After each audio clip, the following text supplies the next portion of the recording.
ገና ወጣት ቢሆንም በቢሊዮን ዶላር የሚቆጠር ገንዘብ ያስተዳድራል። በዓለም ደረጃ በብዛት አድናቂዎች አሉት። ዝናው ያልደረሰበት የዓለማችን ክፍል የለም። ካሜራዎች ሁሌም በሄደበት ቦታ ይከተሉታል። ሁሉም ሰው በተለይ ደግሞ ወጣት ሴቶች ስሙን በፍቅር ይጠሩታል። ይህንን ልጅ አስታወሳችሁት? በዛሬው ቪዲዮ የምናወራው ስለ ጀስቲን ቢበር ይሆናል። እርግጠኛ ነኝ እናንተም ስለ ጀስቲን የራሳችሁን አመለካከት ይኖራችኋል። ምናልባት ትጠሉት ይሆናል፣ ምናልባትም ደግሞ ትወዱት ይሆናል። ነገር ግን ከካሜራ ጀርባ ጀስቲን ምን አይነት ህይወት እንደሚያሳልፍ ታውቃላችሁ? ጀስቲን በህይወት ዘመኑ በብቸኝነት ሲሰቃይ ታይቷል። የፖሊስ መኪና መብራቶች ፊቱ ላይ ሲያንጸባርቁ ታይቷል። እጆቹ በካቴና ታስረው ያውቃሉ። ብዛት ያላቸው ሰዎችም ሲረግሙት ሰምተናል። እናም በዚህ ዓለም ላይ ማንም ሰው ያላዘነለት ሰው ቢኖር ጀስቲን ቢበር ነው። ሰዎች የተመቸውና ህይወቱ አልጋ በአልጋ የሆነለት ይመስላቸዋል። ነገር ግን ዛሬ በዚህ ቪዲዮ የማሳያችሁ የህይወቱ ሌላኛውን ገጽታ ይሆናል። ያላየነው እውነት አለ፣ ያልተሰማ ታሪክ አለ። ይህንን ቪዲዮ የሰራሁት ጀስቲን ቢበርን ቅዱስ አድርጎ ለማቅረብ አይደለም፣ ጥፋቶች አልሰራም እያልኩ አይደለም። ነገር ግን የእሱን እብደትና መጥፎ ባህሪያቶች ከየት እንደመጡ ለመረዳት የሚያግዘን ሌላ እውነት አለ። የጀስቲን ቢበርን ታሪክ በተወሰነ መልኩ ለማየት ወደ 2007 ዓ.ም ልመልሳችሁ። ጀስቲን ገና ብላቴና ነበር። አንድ ቢጫ ጸጉር ያለው ተራ ልጅ ነበር።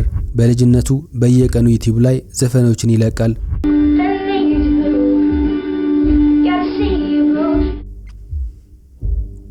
ብዙም ሳይቆይ ትላልቅ የሙዚቃ ኩባንያዎች እሱን አገኙት እና ማስፈረሙት። ከዚያም የሱ ዘፈኖች በየቦታው መሰማት ጀመሩ። የዓለማችን ወጣት ሴቶች በሱ ፍቅር ወደቁ። የሬዲዮ ጣቢያዎች ዘፈኑን በተደጋጋሚ ማጫወት ጀመሩ። ጀስቲንም በሚሊዮን የሚቆጠር ዶላር መሰብሰብ ጀመረ። በዚህ ምክንያት በሙዚቃው ኢንዱስትሪ ውስጥ የሚሰሩ ተቀናቃኝ ሰዎች እና ደጋፊዎቻቸው እሱን ይጠሉት ነበር፣ አላስፈላጊ ንቀት ያሳዩት ነበር። በ2010 ዓ.ም አካባቢ ግን ነገሮች ተቀየሩ። ጀስቲን ቢበር ባህሪው እየተለወጠ መጣ። በአደባባይ መቆጣት ጀመረ። ሰዎችን መደብደብ ጀመረ። እናም ጠላቶቹ አስቀድመው እየሰጡት ለነበረው ትችት ማረጋገጫ አገኙ። ገንዘብ ያጠገበው ባለጌ እያሉ ጀስቲን ቢበርን መጥራት ጀመሩ። ነገር ግን በዚህ ቪዲዮ አዲሱ የጀስቲን ቢበር ባህሪያት ከየት መጣ፣ እንዴትስ ተፈጠረ የሚለውን ጥያቄ ለመመለስ እንሞክራለን። አሁንም ወደ ኋላ ተመልሰን ጀስቲን ላይ የደረሱበትን ትንኮሳዎች ማየት አለብን። ጀስቲን ልጅነቱንና መብቱን ያልተከበረለት ልጅ ነበር። በአደባባይ የተፈጸሙበት ጥቃቶች በቁጥር ለመግለጽ ያስቸግራሉ። አንድ ቀን በአንድ ፕሮግራም ላይ ታዋቂ የቴሌቪዥን ፕሮግራም አቅራቢ የሆነው ጄምስ ኮርደን ከጀስቲን ቢበር ጋር ተቀምጦ ነበር። ጄምስ ኮርደን ጀስቲን ጋር ከተጠጋ በኋላ እንዲህ በማለት ተናገረ። You smell amazing. How old are you? Thank you. ጀስቲን ምን ያህል እንደተረበሸ ከፊቱ ላይ ማንበብ ትችላላችሁ። ነገር ግን ኮርደን አሁንም አላቆመም። ጀስቲን ቢበር ጋር በደንብ ተጠጋ። እጁን በሱ ጀርባ ላይ ያሳረፈ። እናም ፊቱን ተመልከቱት እንዴት የሚያምር ፊት ነው በማለት ከተናገረ በኋላ ፊቱን መነካካት ጀመረ። Look at him. Look at what a beautiful face. All right. ገና የ16 ዓመት ልጅ የነበረው ጀስቲንን ፊቱ በዚህ መልኩ መነካካት አግባብ አልነበረም። አክብሮት የጎደለው ድርጊት ነበር። ነገር ግን ጀስቲን ሁኔታውን እንደ ቀልድ ለማለፍ ሞከረ። ብድሩን ለመመለስ በሚመስል ሁኔታ የጄምስን ፊት ለመንካት ጥረት አደረገ። ፈገግ ለማለት እየታገለ ነበር። ቢሆንም ጄምስ ነገሩን አባባሰው።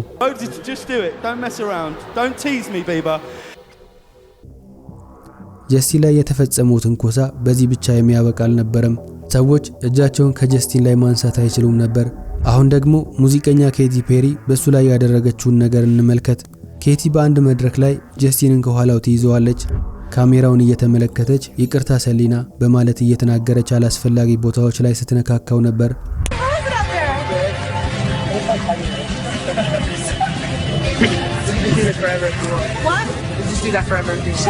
እዚህ ላይ ግን ጀስቲንም ያደረገችው ነገር የተመቸው ይመስል ነበር።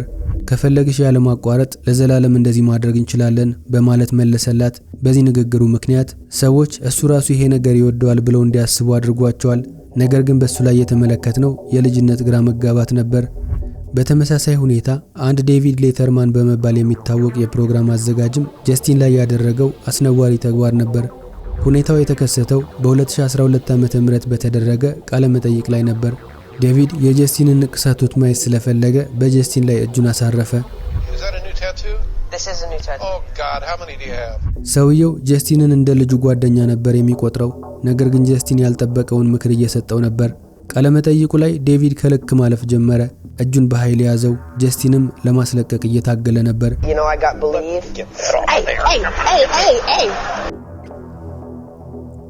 ዴቪድ ያደረገው ነገር ወሲባዊ ትንኮሳ ባይሆንም ድርጊቱ ግን አላስፈላጊ ነበር። ዴቪድ በኋላ ላይ ስላደረገው ነገር ይቅርታ ጠይቋል። ነገር ግን ይሄ ብዙዎቹ አዋቂ ሰዎች የልጁን አካል መንካት መብታቸው እንደሆነ ያስቡ እንደነበር ያሳየናል።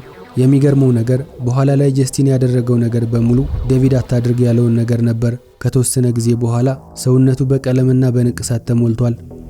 በሌላ አጋጣሚ ደግሞ ጀስቲን ሴቶች ወደሚያዘጋጁት የቲቪ ሾው ፕሮግራም ተጠርቶ ነበር። ከፕሮግራሙ አቅራቢዎች አንዷ የሆነችው ሊያ ሬሚኒ የተባለችው ሴት ያደረገችው ነገር ደግሞ የከፋ ነበር። ፊቱን መጭመቅ እንደምትፈልግ በመግለጽ 10 ጥፍሮቿን ዘርግታ ተጠጋችው። በዚህ ጊዜ ጀስቲን በተከታታይ 5 ጊዜ ኖ በማለት መጮህ ነበረበት። በፕሮግራሙ ላይ ሌላ ማስገራሚ ነገር ተከስቶ ነበር። ሊያ ጀስቲንን የማይረባ ጥያቄ ጠየቀችው። በመድረክ ላይ ራቁትህን ለአንድ ሰዓት መዝፈን ትመርጣለህ ወይስ አንድ ኩባያ የተፈጨ ትል መጠጣት በማለት ጠየቀችው። We have to be naked on stage during one full song or drink a cup of blended worms. የሰጠችው ሁለቱም አማራጮች ለመምረጥ አስቸጋሪ ነበሩ። ከጀርባዋ ፕሮግራሙን የሚከታተሉ ብዛት ያላቸው ህፃናት ተቀምጧል። እሷ ግን አስጨናቂ ጥያቄዎችን በተደጋጋሚ ጠየቀችው። እሱም ወጥመድ ውስጥ እንደገባ ገብቶታል። የሷ ፍላጎት የምትፈልገውን መልስ መስማት ብቻ ነበር። ነገር ግን እዚህ ላይ ጀስቲን አልተሸነፈም። በሷ ተንኮል ለመጠለፍ አልፈቀደም። ነገር ግን እንዴት ሊሆን ይችላል? አዋቂዎች ለምን ህፃን ላይ እንዲያደርጋሉ? ይሄ ብቻም እኮ አይደለም። አሁን ደግሞ በአንድ የራዲዮ ፕሮግራም ላይ የተፈጠረውን ክስተት እንመልከት። የሬዲዮ ፕሮግራሙ አዘጋጅ ሻነን መርፊ ትባላለች። ሻነን መሃል ላይ ወሬውን ወደ ሌላ አቅጣጫ ወሰደችው። እናም እናትህ ስለ ወሲብ አውርታ ታውቃለች በማለት ተጠይቀዋለች። ጀስቲንም ከእናቴ ጋር ይህን ማውራት አልፈልግም፣ ከአባቴ ጋር ግን አውርቻለሁ በማለት መለሰላት። እሷ ግን አሁንም ጥያቄዋን አላቆመችም። የኔ ቤተሰቦች ስለዚህ ጉዳይ አላወሩኝም፣ ለምን አንተ አታወራኝም በማለት ጠየቀችው። Really, I feel uncomfortable right now. Why do you want to know the sex talk from a 15-year-old boy? That's pretty weird. እዚህ ላይ ግን ጀስቲን አሁን ምቾት እየተሰማኝ አይደለም በማለት በግልጽ ተናገረ። አስቡት፣ ጠያቂዋ 26 ዓመቷ ነው። ጀስቲን ደግሞ ገና 15 ዓመቱ ነበር። ጥያቄው ለሱ የማይገባ ጥያቄ ነበር። ነገር ግን ከዚህ በፊት በሁለቱም መሃል የተፈጠረውን ነገር ስንመለከት ታሪኩን ያወሳስበዋል። በተመሳሳይ ቀን በፕሮግራሙ መጀመሪያ ላይ በዚህ መልኩ ሲነጋገሩ ነበር። Justin, what are you going to be doing after the show tonight? ሻነን ከፕሮግራሙ በኋላ ምን ለመስራት አስበሃል በማለት ተጠይቀዋለች። ጀስቲንም አንቺን የምወስድሽ ይመስለኛል በማለት መልሶላታል። I thought I was picking you up. ከዚህም በተጨማሪ ጀስቲን እጆቹ ስራ በዝቶባቸው ነበር። አየር ላይ ሆነው ሻነን እየተናገረች ነበር። ይሄ ልጅ በሆርሞን የተሞላ ነው፣ እየነካካኝ ነው፣ ወይኔ መቀመጫዬን ጨበጠው፣ አሁን ደግሞ እየጠየቀኝ ነው፣ ይሄማ ተገቢ አይደለም፣ አሁን ደግሞ እየሳመኝ ነው በማለት እየተናገረች ነበር። ጀስቲንም በመሃል እንዳደረኩት ታውቂያለሽ አይደል እና ተገቢ አይደለም በማለት ይጠይቃታል። የተናገሩት ነገር በሙሉ ከቃለ መጠይቁ በፊት አየር ላይ ሲደመጥ ነበር። ጀስቲን በልጅነት ስሜት እያሽኮረመማት ነበር። እሷ ግን ያደረገው ነገር በሙሉ በሬዲዮ ላይ ተናገረች። ጀስቲን በዛን ጊዜ የፈለገውን ሰው መንካት እንደሚችል ያስብ ነበር፣ ምክንያቱም ሁሉም ሰው ያለ ፍቃዱ ይነካው ስለነበረ ነው። ያም ሆኖ ግን የ26 ዓመት ሴት ከልጅ ጋር ስለ ወሲብ ማውራት ተገቢ አልነበረም። ከሴቶች በዘለለ አዋቂ ወንዶችም በጀስቲን ቁንጅና ተማርከው ነበር። አሁን ደግሞ ኤልኤሪድ ከተባለ አንድ የሙዚቃ አዘጋጅ ጋር ላስተዋውቃችሁ። ጀስቲንን ለመጀመሪያ ጊዜ ያስፈረመው እሱ ነበር። በአንድ ቃለ ምልልስ ላይ ስለ ጀስቲን ሲናገር ቁንጅናው እንደ ሴቶች ነው፣ ልጁ በጣም ያምራል፣ ወደ ክፍሉ ሲገባ ክፍሉን ያበረዋል በማለት ይገልጿል። በተጨማሪም ጀስቲን ጸጉሩን የሚያበጥርበት መንገድ ጸጉሩ ልክ እንደ ድምጹና እንደ ፊቱ በጣም አስፈላጊ እንደነበረና እንደሚያምርበት ይናገራል። ሰውየው የተናገረው ነገር ከልቡ አድናቆት ሊሆን ይችላል፣ አሊያም ደግሞ በሴት እንዲመስለው ያደረገው ሌላ ስሜት ሊኖረው ይችላል። ስለዚህ ጉዳይ እርግጠኛ ሆነን መናገር አንችልም። ነገር ግን ስለ አንድ ነገር በእርግጠኝነት መናገር እንችላለን። ጀስቲንን ያስፈረመው ዝነኛ እንደሚሆን እርግጠኛ ስለሆነ ነበር። ከሁሉም በላይ የከፋው ግን ጄኒ ማካርቲ የተባለች ሴት ያደረገችው ነገር ነበር። ሁኔታው የተፈጠረው በአሜሪካ ሙዚቃ የግራሚ ሽልማት ቀን ላይ ነበር።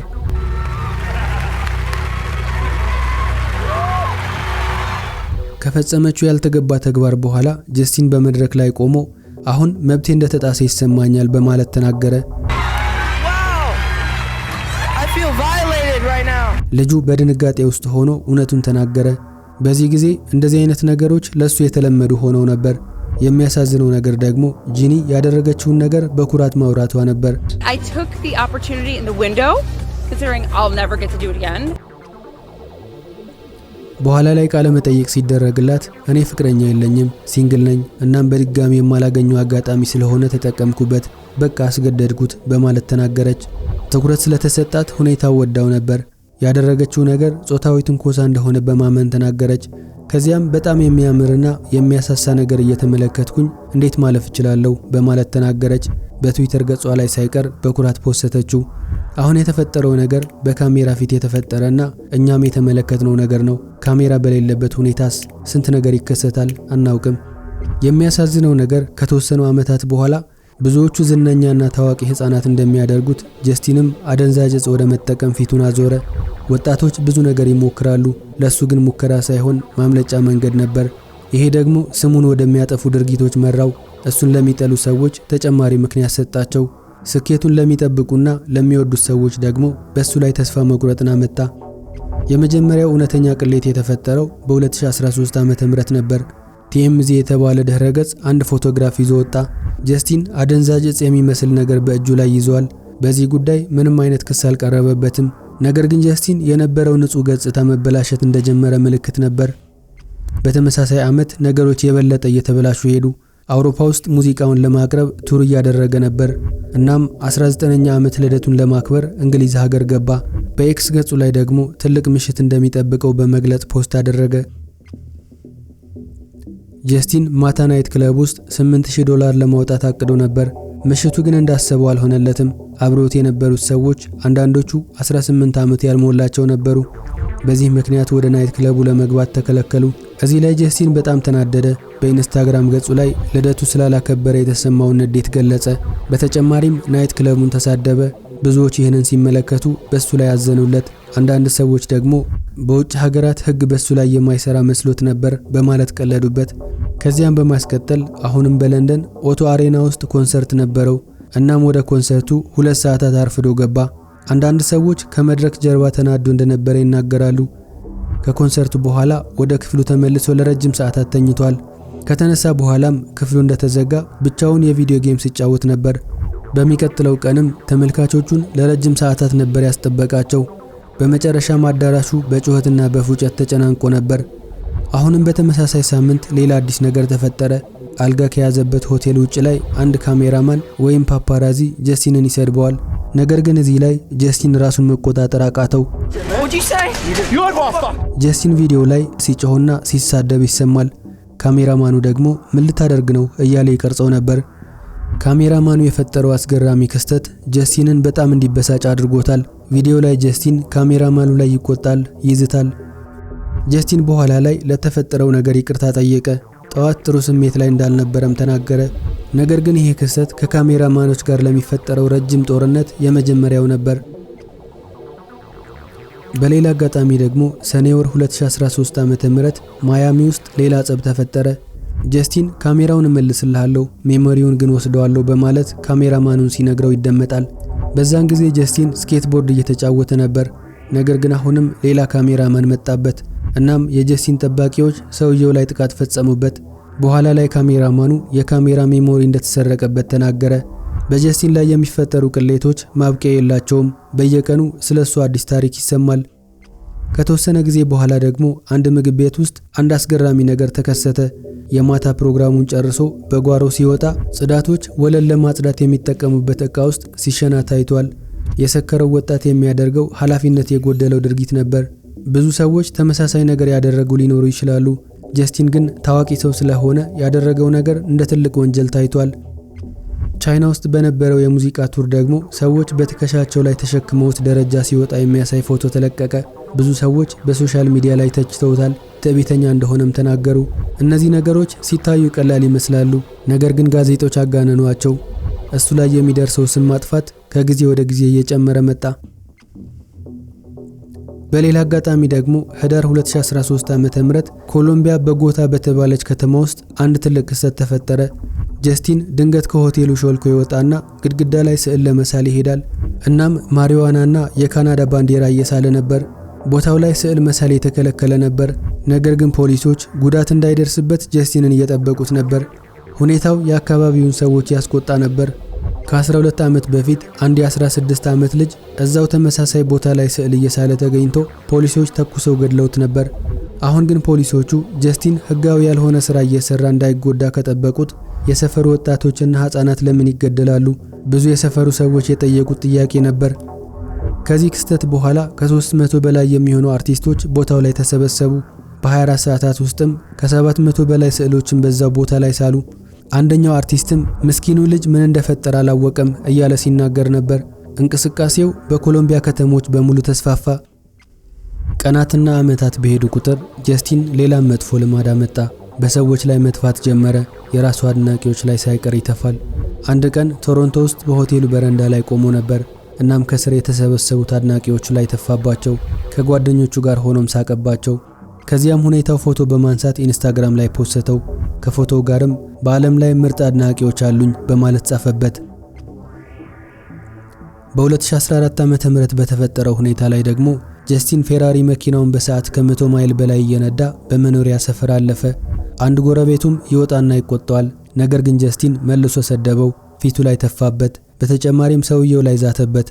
ከአንድ ዓመት በኋላ ግን በመሃላቸው የተፈጠረው ጸብ እየባሰበት መጣ። አንድ ቀን ጀስቲን በጎረቤቱ ቤት ላይ 2 ደርዘን እንቁላል ወረወረበት። ሌላም አለኝ ና ወደዚህ ተጠጋ እያለ ሰውየው ላይ ጮሆበት። ከወራት በኋላ ጀስቲን ፍርድ ቤት ቀረበ። ፍርድ ቤቱ $80,000 እንዲከፍል ወሰነበት። በተጨማሪም ከጎረቤቱ ለ2 ዓመታት እንዲርቅ ታገደ። በዚህ ጊዜ ጀስቲን ከምን ጊዜም በላይ ስሙ ጠፋ። ገንዘብ ያበላሸውና መጥፎ ባህሪያት ያለው ወጣት የመሳሰሉ ቃላት መጠሪያ ሆኑ። ነገር ግን ስሙን ገደል የከተተው ከዚህ የባሰ ሌላ ቪዲዮ ነበር። ሰኔ 2014 ዓ.ም ላይ የወጣ ቪዲዮ ነበር። ቪዲዮው ጀስቲን ገና የ15 ዓመት ልጅ በነበረበት ጊዜ የተቀረጸ ነው። በቪዲዮው ላይ ዘረኛ ቀልዶችን ሲናገር ይታያል። መጥፎ ቃላትን ይጠቀማል። ቪዲዮው ኢንተርኔት ላይ በፍጥነት ተሰራጨ። ነገር ግን ጀስቲን ይቅርታ ጠየቀ። ያኔ ስህተት እንደሆነ አላውቅም ነበር፣ ሰዎችን እንደሚጎዳ አልተረዳሁም ነበር በማለት ይቅርታ ጠየቀ። አንዳንድ ሰዎችም ሕፃንነት እንደሆነ በማሰብ ይቅርታ አደረጉለት። ነገር ግን ሌላ ሁለተኛ ቪዲዮ ወጣ። አሁንም የ15 ዓመት ልጅ በነበረበት ጊዜ የተከሰተ ነበር። ጀስቲን የራሱን ዘፈን ግጥም ቀይሮ ዘረኛ ቃላትን ሲጠቀም ይታያል። ጀስቲን በማግስቱ እንደገና ይቅርታ ጠየቀ። የድሮ ስህተቱን መጋፈጥ ከባድ እንደሆነበት ተናገረ። ኃላፊነቱን መውሰድ አለብኝ፣ ያሳዘንኳቸውን ሰዎች ሁሉ ይቅርታ ጠይቃለሁ በማለት ተናገረ። አሁን ግን ሰዎች እሱ ላይ መበሳጨታቸውና እሱን መጥላታቸው አስገራሚ ነገር አልነበረም። ብዛት ላላቸው ደጋፊዎቹ ሁኔታው ስለ ጀስቲን ያላቸው አመለካከት ለዘላለም እንዲቀየር አደረገው። ከዚያ በኋላ ጀስቲን ከተሰቀለበት ማማ ላይ ወርዶ ስሙ መሬት መንካት ጀመረ። በተለይ ደግሞ ማያሚ ውስጥ ሰክሮ መኪና ሲነዳ ከተያዘ በኋላ ሁኔታዎች ተባባሱ። ከክለብ ሲወጣ ቢጫ ላምበርጊኒ መኪና ውስጥ ነበር። ፖሊሶች መኖሪያ ሰፈር ውስጥ አገኙት። ጠባቂዎቹ መንገዱን ዘግተውለት ነበር። ጀስቲን ደግሞ ከሌላ ቀይ ፌራሪ መኪና ጋር እሽቅድምድም እያደረገ ነበር። ነገር ግን ፖሊሶች አስቆሙት። ሲመረምሩት ጀስቲን ሰክሮ ነበር። መንጃ ፈቃዱ ጊዜው አልፎበታል። ፖሊሶቹንም ለመስማት ፈቃደኛ አልነበረም። ነገር ግን የባሰው አሳሳቢ ጉዳይ የነበረው እስር ቤት ከገባ በኋላ የተነሳ ፎቶ ነበር። ሲታሰር የተነሳው ፎቶ ፈገግ ብሎ ነበር። ሲመረመር መጠጥ እንደጠጣ ማሪዋና ማጨሱንና መድኃኒት መውሰዱን ለፖሊሶች አመነ። ጀስቲን እስር ቤት ውስጥ ያሳለፈው 10 ሰዓታት ብቻ ነበር። ከ10 ሰዓታት እስር በኋላ ግን በ$200,000 ዋስ ተለቀቀ። የሕክምና ምርመራው እንደሚያሳየው በደሙ ውስጥ አደንዛዥ ዕፅ ተገኝቷል። ከዚህ በኋላ ሰዎች በሱ ላይ በብዛት አቤቱታቸውን ማቅረብ ጀመሩ። ወደ 270,000 የሚጠጉ ሰዎች ፊርማቸውን አሰባሰቡ። ጀስቲን ከሀገር እንዲባረርላቸውም ለዋይት ሃውስ ጥያቄያቸውን አቀረቡ። ነገር ግን የዛኔ የነበረው የባራክ ኦባማ አስተዳደር ነገሩን በቁም ነገር አልወሰደውም።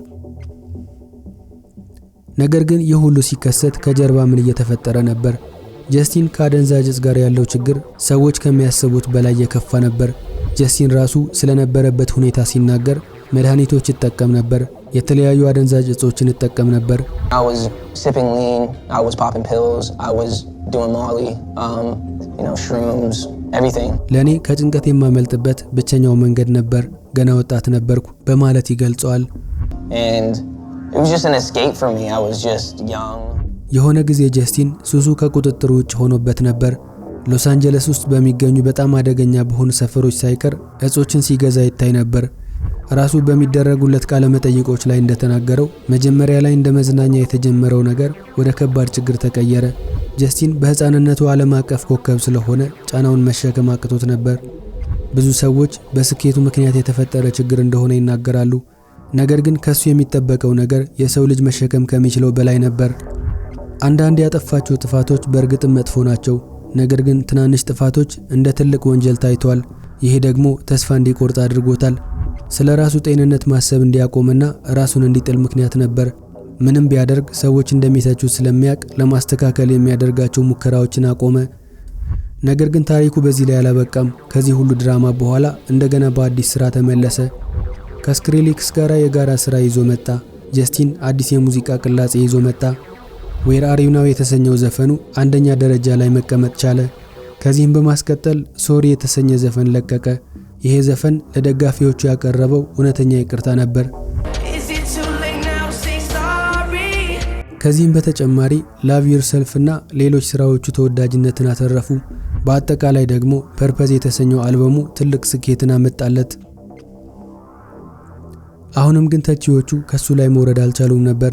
ምክንያቱም ካሁን በፊት የፈጠራቸው ቅሌቶች አሁን ላይ ዘፈኖቹን ለመሸጥ እንደጠቀሙት ያስባሉ። ሰዎች ጀስቲን ምንም ቢያደርግ ስህተት ሆኖ ይታያቸዋል። ምክንያቱም ሰዎች ሁሌም የሚያስታውሱት ድሮ በልጅነቱ የነበረውን ንጹህ ማንነቱን ነው። አሁን አዋቂ ሆኖ የሚያደርጋቸው ነገሮች ያንን ማሟላት አይችሉም። በመጨረሻ ላይ ጀስቲን ከካሜራ መራቅ ጀመረ። ተመልሶ ሲመጣ ግን ምን ያህል እንደተጎዳ ያስታውቅበት ነበር። የሚሰራቸው ሙዚቃዎች ጥራታቸው በጣም ቀንሷል። ከተመለሰ በኋላ የሰራው ያሚ የተሰኘው ዘፈኑ ብዙ ትችት ወረደበት። በዚያን ጊዜ ባደረጋቸው ቃለ መጠይቆች ላይ የደረሰበት ስቃይ በትክክል ይታይ ነበር። ጀስቲን የአይኖቹ እንቅስቃሴ ትክክል አልነበረም። ጀርባውን ያጎብጣል። የሰዎችን አይን ለማየት ይፈራል። አንድ ቀን ጀስቲን ዜንሎ በተባለ ሰው ቃለ መጠይቅ ሲደረግለት ነበር። ጊዜው 2020 ዓመተ ነበር። እናም ጀስቲን ቢሊ ኤሊሽ ስለተባለች ሴት ጥያቄ ቀረበለት። ቢሊ የዛኔ ገና የ18 ዓመት ወጣት ነበረች። ልክ እንደ ጀስቲን በድንገት ታዋቂ ሆና ነበር። ነገር ግን ጥያቄውን ከመመለስ ይልቅ እንባውን መቆጣጠር አቃተው። ወደ ታች አቀረቀረ። ጀስቲን ራሱ ካረጋጋ በኋላ እሷን መጠበቅ እፈልጋለሁ፣ እንድትሰበር አልፈልግም። I just want to protect her, you know? ያኔ ያሳለፍኩትን መንገድ እንድታልፍ አልፈልግም። ለማንም ሰው ይህንን አልመኝም። ከፈለገችኝ አንድ የስልክ ጥሪ ብቻ በቂ ነው በማለት ተናገረ። Yeah, if she ever needs me, I'm just a call away. ጀስቲን የእሷን ሁኔታ ሲያስብ ያለፈበት መከራ ትዝ አለው። ይህንን ሲናገር ከልቡ ነበር። ለማስመሰል ያደረገው ነገር አልነበረም። ያሳደገው የሙዚቃ ኢንዱስትሪ ምን ያህል እንደጎዳው ግልጽ ነበር። አሁን ጀስቲን ያለው የት ነው? ምን አይነት ሁኔታ ላይ ይገኛል ብላችሁ ከጠየቃችሁኝ አሁን የእብደት ጊዜውን ያለፈው ይመስላል። አሁን 32 ዓመቱ ነው። አግብቷል፣ ልጅም ወልዷል። በተወሰነ መልኩ ከነበረበት ሁኔታ አንጻር ህይወቱ የተረጋጋ ይመስላል። ነገር ግን አሁንም ከካሜራማኖች ጋር ይጣላል። አሁንም አንዳንድ ሰዎች ያለ ድካም ስኬት ላይ እንደደረሰና እድለኛ ወጣት እንደሆነ ያስባሉ። ነገር ግን ስኬት የሚከፈል የራሱ የሆነ ዋጋ አለው። አንድ ቫራይቲ የተባለ መጽሔት በአንድ ወቅት ስለሱ ጽፎ ነበር። ጋዜጣው ላይ ምን ብለው ቢገልጹት ጥሩ ነው? በትውልድ አንድ ጊዜ ብቻ የሚፈጠር ኮከብ ከዩቲዩብ ተነስቶ ዓለምን የገዛ ብቸኛው ሰው በማለት አወድሰውታል። አንድ ሰው በዚህ ሁሉ የሙገሳ ጫና ውስጥ እንዴት መኖር ይችላል? ፈገግ ስላለ ብቻ ይሸለማል። ጸጉሩን ስላስተካከለ ብቻ ይጨበጨብለታል። ዓለም እሱን ከፍታ ላይ ሰቅላው ነበር። ነገር ግን ጀስቲን የተቀመጠበት ዙፋን መሰረት አልነበረውም። በመጨረሻም ወድቆ መሰበሩ የማይቀር ነበር። ነገር ግን ስለ ጀስቲን አንድ ነገር በእርግጠኝነት መናገር ይቻላል። ዝነኛ መሆኑና ብዙ ገንዘብ መስራቱ እሱ ካለፈበት የስነ ልቦና ስቃይ ጋር ሲነጻጸር ምንም ዋጋ የለውም። ለዛሬ በዚህ ያበቃው። እስከ መጨረሻው ስለተከታተላችሁኝ አመሰግናለሁ። ስለ ጀስቲን የፍቅር ህይወትና አሁን ያለበት ሁኔታ ሌላ ቪዲዮ እንድሰራላችሁ ከፈለጋችሁ ኮሜንት ላይ ንገሩኝ። የዛሬ ቪዲዮ ከተመቻችሁ ላይክ ማድረግን እንዳትረሱ። ለቻናሉ አዲስ ከሆናችሁ ደግሞ ሰብስክራይብ በማድረግ ቤተሰቡን መቀላቀል ትችላላችሁ። በሚቀጥለው በሌላ አዲስ ታሪክ እስክንገናኝ በያላችሁበት ሰላም ሁኑ።